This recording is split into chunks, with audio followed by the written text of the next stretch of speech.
Hello students, today we are going to discuss about socio-economic analysis. In that, we will look at types of economy and marketing.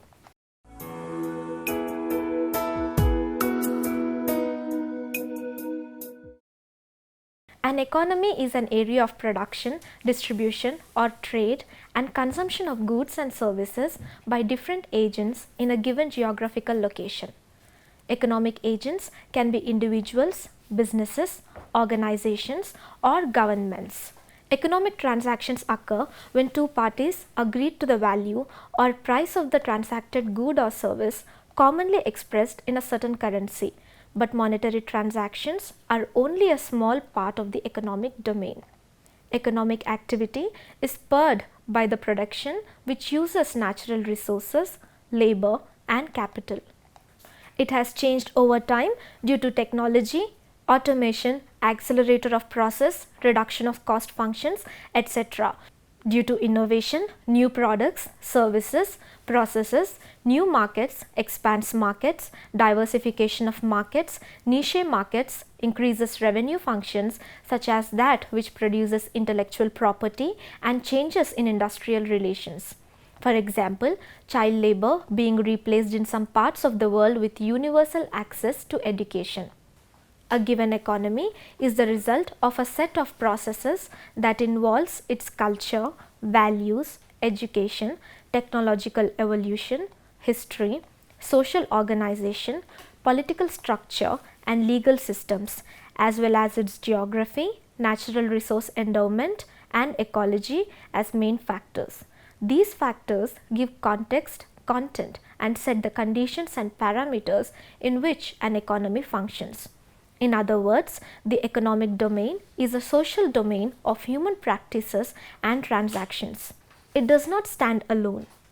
A market-based economy is where goods and services are produced and exchanged according to demand and supply between participants by barter or a medium of exchange with a credit or debit value accepted within the network, such as the unit of currency.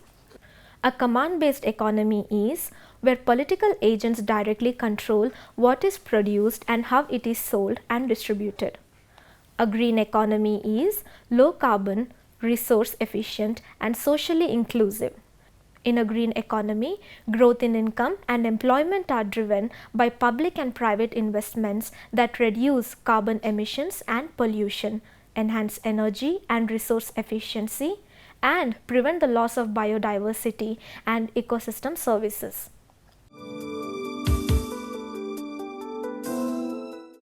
It is an economy in which people produce food, clothes, etc. for their own use and where food, etc. is not bought or sold.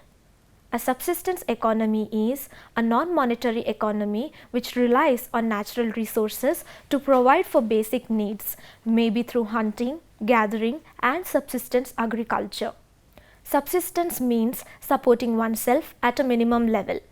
In a subsistence economy, economic surplus is minimal and only used to trade for basic goods and there is no industrialization.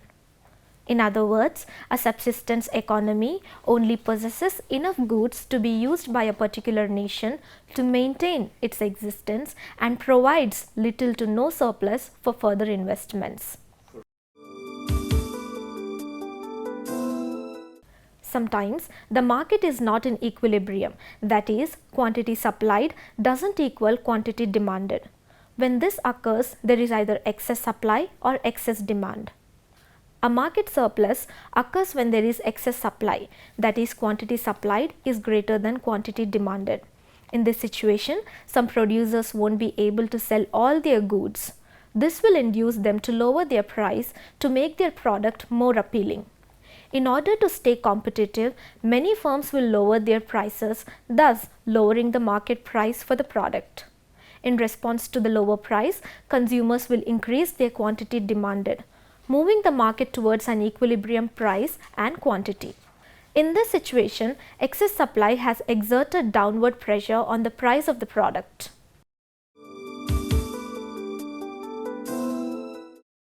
A According to the American Marketing Association Board of Directors, marketing is the activity, set of institutions and processes for creating, communicating, delivering and exchanging offerings that have value for customers, clients, partners and society at large. Dr. Philip Kotler defines marketing as the science and art of exploring, creating and delivering value to satisfy the needs of a target market at a profit.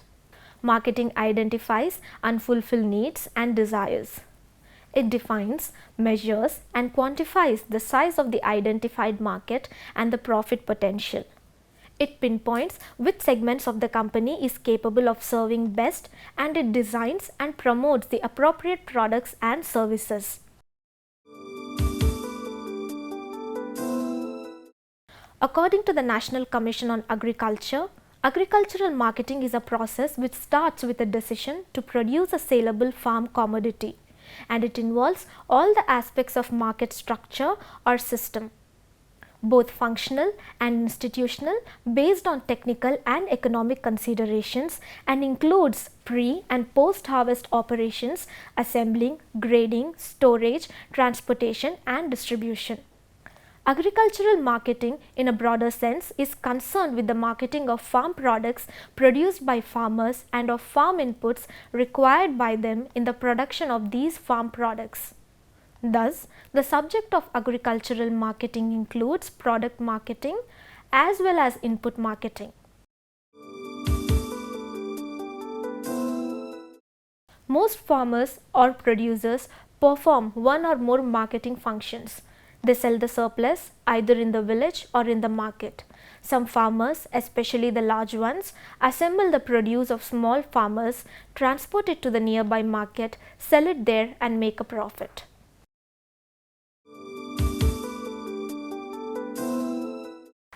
Middlemen are those individuals or business concerns which specialize in performing the various marketing functions and rendering such services as are involved in marketing of goods.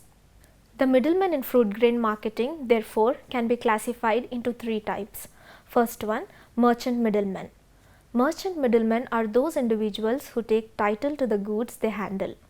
They buy and sell on their own and gain or lose depending on the difference in the sale and purchase prices. They may, moreover, suffer loss with a fall in the price of the product. Merchant middlemen are of two types. Wholesalers. Wholesalers are those merchant middlemen who buy and sell food grains in large quantities. They may buy either directly from farmers or from other wholesalers. They sell food grains either in the same market or in other markets. They sell to retailers, other wholesalers and processors. Retailers. Retailers buy goods from wholesalers and sell them to the consumers in small quantities. They are producers' personal representatives to consumers. Retailers are the closest to consumers in the marketing channel.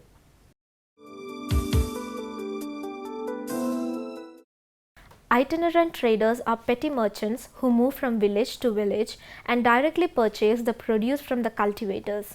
Village merchants have their small establishments in villages. They purchase the produce of those farmers who have either taken finance from them or those who are not able to go to the market. Village merchants also supply essential consumption goods to the farmers. They act as financiers of poor farmers. They often visit nearby markets and keep in touch with the prevailing prices. They either sell the collected produce in the nearby market or retain it for sale at a later date in the village itself.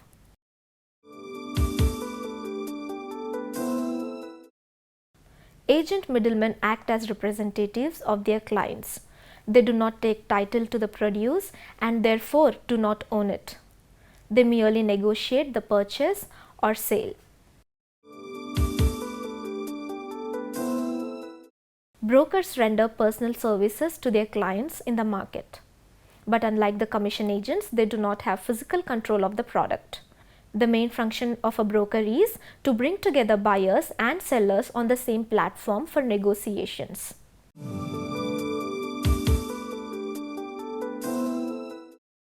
Speculative middlemen. Those middlemen who take title to the product with a view to making a profit on it are called speculative middlemen. They are not regular buyers or sellers of produce. They specialize in risk taking. They buy at low prices when arrivals are substantial and sell in the off season when prices are high. They do the minimum handling of goods. They make profit from short run as well as long run price fluctuations. Some middlemen do not buy and sell directly but assist in the marketing process. These middlemen receive their income in the form of fees or service charges from those who use their services. The important facilitative middlemen are hamals or laborers, weighmen, graders, transport agency, communication agency, advertising agency, and auctioneers. Problems facing agriculture marketing in India: poor storage facilities, poor transportation facilities, distress selling, infrastructure bottlenecks and corruption in mandis, lack of awareness of future market, lack of agro-processing at large scale. Contract farming has a potential to help the small and marginal farmers overcome constraints in accessing inputs, credit, extension and marketing.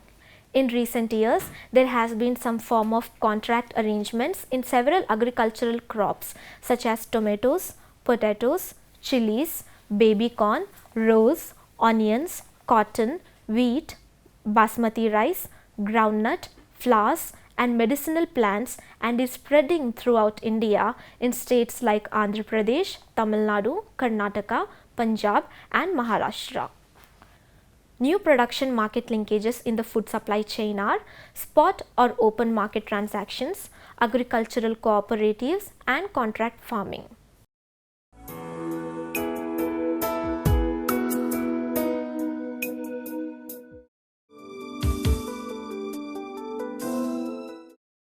Every country's political system affects its product, labor and capital markets.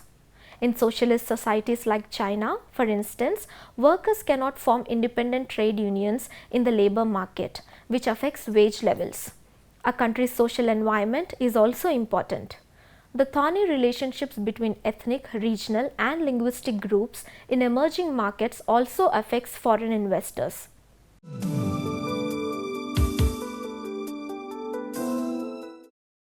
Openness. The more open a country's economy, the more likely it is that global intermediaries will be allowed to operate there. Multinationals, therefore, will find it easier to function in markets that are more open because they can use the services of both the global and local intermediaries.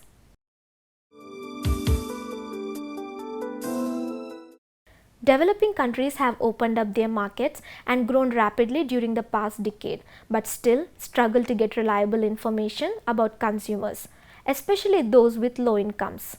Market research and advertising are in their infancy in developing countries, and it's difficult to find the deep databases on consumption patterns that allow companies to segment consumers in more developed markets.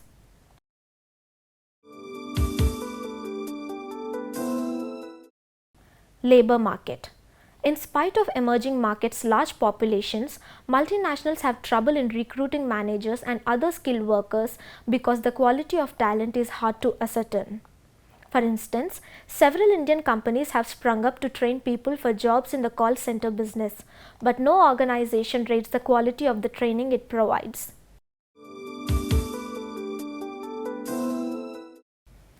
Capital market. Like investors, creditors don't have access to accurate information on companies. Businesses can't easily assess the creditworthiness of other firms or collect receivables after they have extended credit to customers. Transnational companies, therefore, can't trust their partners to adhere to local laws and joint venture agreements.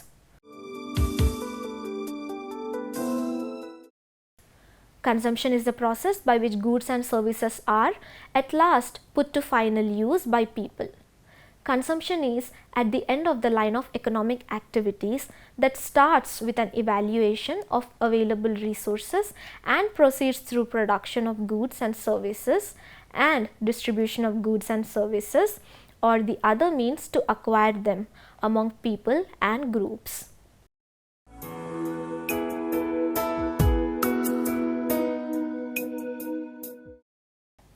In many countries and virtually in every less developed country, LDC, agriculture is the biggest single industry. Agriculture typically employs over 50% of the labor force in LDCs, with industry and commerce dependent upon it as a source of raw materials and as a market for manufactured goods.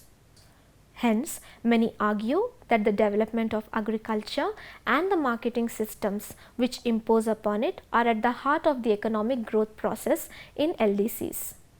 Moreover, the consumer frequently spends in excess of 50% of the household's income on basic foodstuffs, much of which is inadequate both in quality and nutritional content. In Western Europe, the figure ranges from about 16 to 19% of disposable income. The scale of poverty in most LDCs is such that the commercial marketing system must be relied upon to perform the task of food distribution to poor and not so poor alike. This being so, it is imperative that the marketing system performs efficiently.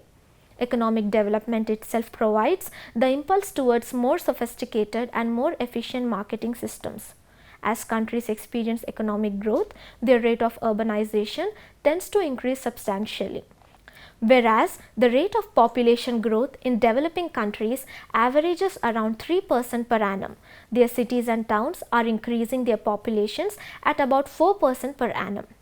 In essence, this means that the number of people in urban areas needing to be fed by rural people will double within 16 years.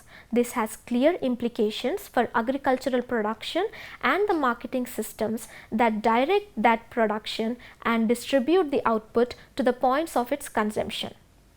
Subsistence farming is likely to diminish in importance as farmers respond to the increased opportunities that development and urbanization create. Farms are likely to decrease in number while increasing in size, and agriculture will probably become less labor intensive and more capital intensive. Apart from commercial marketing, social marketing should also be acknowledged. Social marketing identifies human needs in non-competitive economies and sectors of society and defines the means of delivering products and services to meet these needs. The increasing importance of the modern functions of physical attribution and the new solution in logistics brings significant changes to the producer-distributor relationship in terms of increasing the importance of the distributor's contribution to the producer setting the logistical strategies, and therefore the importance of the communication between distribution and production on a larger range of aspects related to the activity of physical distribution in general and commercial distribution in particular. Distribution provides the regularization of manufacturing, handling, transportation, customization, storage and delivery, which allows the concerned participants of the process to structure their activities, that is, to plan them according to orders, to cut storage and costs accordingly. As to distribution, through its modern functions and amidst the current trends in logistics, it can allow the producer to steer production and achieve an effective enlargement of his or her markets according to mutual interests by taking part in the organization and performance of the advertising operations meant to ensure better visibility and marketing of the products. The relationship with the customers is concerned. Distribution plays the very important role of bridging the ever larger space and time spans between the producer and the consumer. Moreover, distribution allows communication between the producer and consumer in such a way that it would avoid misunderstanding and reduce the negative impact of a poor knowledge of the details of the producer's offer, an impact which affects both the producers and directly the distributor's activity and profitability as part and parcel of the logistical process and the circulation of the goods. So students, we come to an end of this session. You have any doubts? Hello ma'am, I am Ashwita. I have one question. Are there any programs initiated on green economy? Yes, the United Nations Environment Programme (UNEP) launched the Green Economy Initiative (GEI) in 2008, consisting of a global research and country-level assistance aiming at motivating policymakers to support environmental investments as a way of achieving sustainable development. Thanks to this initiative and the work of other agencies, green economy in the context of sustainable development and poverty eradication was placed on the 2012 Rio +20 agenda and was acknowledged as a tool for achieving sustainable development. UNEP has developed a working definition of a green economy as one that results in improved human well-being and social equity while significantly reducing environmental risk and ecological scarcities. In its simplest expression, a green economy can be thought of as one which is low carbon, resource efficient and socially inclusive. Stop. Any more questions, students? No, ma'am. So we have finally concluded our session. Thank you.